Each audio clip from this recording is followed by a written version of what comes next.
Olá, sejam todos e todas bem-vindos ao nosso canal Capoeira Pedagógica. Vamos dar continuidade à análise da reportagem Mestre Pastinha perde para Bruce Lee. Essa é a parte 2. Quem não viu a parte 1, é bom vê-la, né? Antes mesmo de assistir essa aqui, para você poder concatenar as ideias e fechar toda uma contextualização. Nós vimos lá na parte 1 a situação triste que ocorreu com o Mestre Pastinha. Nós vimos a perda da sua academia em 1973, nós vimos a exploração de sua imagem por turistas, nós falamos da situação deprimente em que ele vivia. Enfim, nessa segunda parte, o autor nos lembra que não foi somente com o Mestre Pastinha que isso aconteceu. Isso aconteceu com o Mestre Bimba e também com outros mestres. Então aqui nós vamos verificar isso, né? Essa situação da capoeira enquanto fim dramático para os velhos mestres de capoeira, e nós vamos ver também a questão da folclorização da capoeira, a questão do debate que se travou acerca da capoeira frente às artes marciais. Vem conosco que a reportagem está bem bacana e vale a pena ver. Uma reportagem de meia página, mas que traz muita informação e traz uma contextualização histórica bem bacana para nós conhecermos cada vez mais a nossa arte brasileira. O autor nos lembra que esse fim trágico não aconteceu só com o Mestre Pastinha. Nós temos visto, ainda hoje, né, em pleno século XXI, diversos mestres, diversos patrimônios da nossa arte passando necessidades. É comum vermos nas redes sociais solicitação de ajuda, principalmente nesse período de pandemia, a diversos mestres que estão passando, né, por dificuldades, passando por dificuldades de bens primários, como alimentação. O que o autor nos diz lá na década de 80? Ele fala de outros mestres que morreram na pobreza.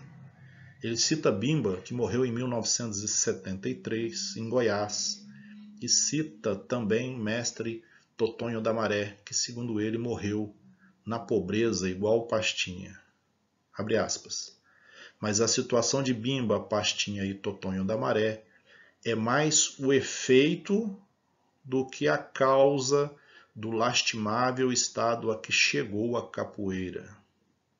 Carlos Sena, que foi um discípulo de mestre Bimba, né, na época, 48 anos, mestre de capoeira e ex-aluno de mestre Bimba, vem escrevendo aos presidentes da República e aos ministros da Educação e Cultura, porque naquela época o esporte era ligado ao Ministério da Educação e Cultura. Então, Carlos Sena pedia-lhes que façam algo pela única arte marcial brasileira. O máximo que conseguiu, como nós vimos lá atrás, foi que o Conselho Nacional de Desporto a reconhecesse como esporte, subordinando-a à Confederação Brasileira de Pugilismo. Então, na reportagem ele vai falar, né, para os grandes eventos das artes marciais orientais havia dinheiro. Para um evento, para um deslocamento de uma equipe de capoeira para um campeonato, não havia esse dinheiro. Falando ainda agora da situação da capoeira na década de 80, o autor da reportagem nos diz: infelizmente ele, Carlos Sena, né, o ex-discípulo de mestre Bimba, criador do grupo Senavox em Salvador, inflamado, Carlos Sena diz: o governo ainda não afastou os pelegos esportivos. O que são os pelegos? Pelegos são aquelas pessoas que vivem nos escalões de poder, influenciando os parlamentares em prol de determinado segmento, em prol de determinados grupos econômicos privilegiados. Então ele fala disso.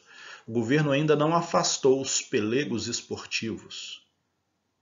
Homens que estão nesse métier, nesse ramo há mais de 20 anos e que só querem tirar vantagem pessoal do esporte, como é o caso do Coronel Saguas, presidente da Confederação de Pugilismo, que mora em São Paulo e dirige a entidade no Rio de Janeiro. Então ele cita um nome aqui de um coronel que, à época, na década de 80, então, presidia a Confederação de Pugilismo de São Paulo, né? Ele morava em São Paulo, mas dirigia essa entidade no Rio de Janeiro. Ele fala: esses pelegos só dão ajuda às artes marciais orientais. Então aqui ele está denunciando, ele está fazendo uma denúncia de que as artes marciais se privilegiavam de recursos e de decisões das esferas estatais por meio desses intermediários que eram os pelegos, aqueles que ficavam lá buscando vantagens para a prática daquelas artes marciais. Sobre as dificuldades dos campeonatos, de organização dos campeonatos de capoeira, Carlos Sena fala da dificuldade técnica de luta que os paulistas e cariocas, principalmente, querem incorporar aos regulamentos dos campeonatos. Aqui entra mais numa questão de disputa institucional para a oficialização e para a regulamentação dos campeonatos de capoeira. Diz Carlos Sena à época: já cansei de dizer que capoeira é luta, é derrubar o adversário. Por deficiência, ele critica os paulistas e os cariocas. Por deficiência técnicas, eles não querem aceitar o que a gente propõe como um ponto básico do regulamento. 2 pontos. Perde quem for derrubado. Ele fala: é só ouvir a música. Capoeira que é bom não cai. Mas não. O que eles estão querendo é que a qualidade do capoeirista seja aferida como nas escolas de samba. Então aqui há um atrito ali, né? Tal qual hoje há um atrito entre diversos segmentos acerca da regulamentação ou não da profissão do capoeirista. Lá naquela época a disputa era sobre como regulamentar e como disciplinar as regras nos campeonatos de capoeira.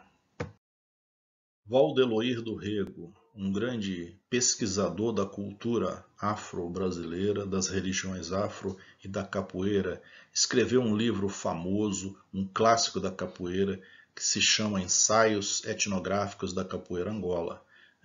Esse livro foi escrito em 1968, tem uma única edição em 68, e a segunda edição ela só ocorreu em 2015. É um livro caro, é um livro difícil de achar. Esse original de 1968, nas redes sociais aí, nos sebos da vida, está em torno de 800, 900 e chega até R$1.000 cada um. Já os mais novos estão na faixa ali de 250 a 300 reais, porque é um clássico, né? O que Valdeloir do Rego dizia naquela época e naquela reportagem? Salvador quis tornar-se a meca do turismo. Com os visitantes vieram as empresas de turismo e com elas os famigerados grupos e conjuntos folclóricos. Década de 80, hein, galera? Nessa simbiose se resolveu o problema do turismo, das agências e dos donos dos conjuntos folclóricos que queriam ganhar dinheiro fácil. E a capoeira? Pergunta ele. Pois é, ele mesmo responde. Só não se resolveu o problema da cultura, que foi sendo dilacerada, e dentro dela a capoeira, que está sendo devorada pela sociedade de consumo. Essa relação entre capoeira esporte, capoeira mercadoria, capoeira tradição, nós vimos aqui no canal, na resenha do mestre Jean Pangolin, né? Não deixe de ver que ele faz uma crítica a esse mercado de consumo e a essa transformação da capoeira em produto fruto do sistema capitalista. Valdeloir continua. Capoeira, lembra ele, nostálgico, acontecia espontaneamente nas ruas, com sabor de brincadeira. Aquela vadiagem, né? Hoje, naquela época, 1980, quem quiser assistir a capoeira tem duas opções: ir a um teatro ou restaurante típico, ou então se dispor a atravessar a cidade e ir até os bairros populares da periferia, não trilhados por agente de turismo e onde a febre das artes marciais orientais ainda não chegou. Então ele faz aqui uma crítica à transformação da capoeira em instrumento de folclorização, instrumento de show e, segundo ele, na capital Salvador, nos bairros centrais, a capoeira sumiu das praças públicas, sumiu das feiras hips, das feiras populares, das praças públicas, e quem quiser, segundo ele, aquela época, ver uma roda de capoeira tradicional, tinha que ir até um bairro mais distante. Essa reportagem ela foi muito interessante, né? Porque ela trouxe diversos elementos. Ela falou de pastinha, mas falou de pastinha no contexto da chegada das artes marciais, no contexto da opressão à capoeira, não de forma legal, como outrora, mas de forma capitalista, uma pressão capitalista de transformação da capoeira em instrumento vendável, né? Transformar a capoeira em produto, isso que o mestre Jean Pangolin tanto criticou na resenha aqui no nosso canal. O que nós tiramos de importante na resenha desta reportagem?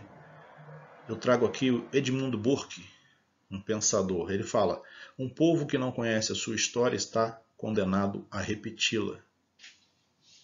Um povo que não conhece a sua história está condenado a repeti-la. Por isso que nós temos que conhecer a fundo a história da capoeira, a história da escravidão. Nós temos que buscar saber e entender por que não se sabe muito sobre a escravidão. Estou preparando uma resenha do livro do mestre Charel, Capoeira na Universidade, uma trajetória de resistência, que nós vamos discutir isso, né? Que fim levou os documentos acerca da escravidão. Então, se você é capoeirista, se você é mestre de capoeira, praticante de capoeira, procure conhecer a fundo todos os contextos que imbricam e que levam à prática da capoeira ontem, hoje e amanhã. Um abraço. Salve!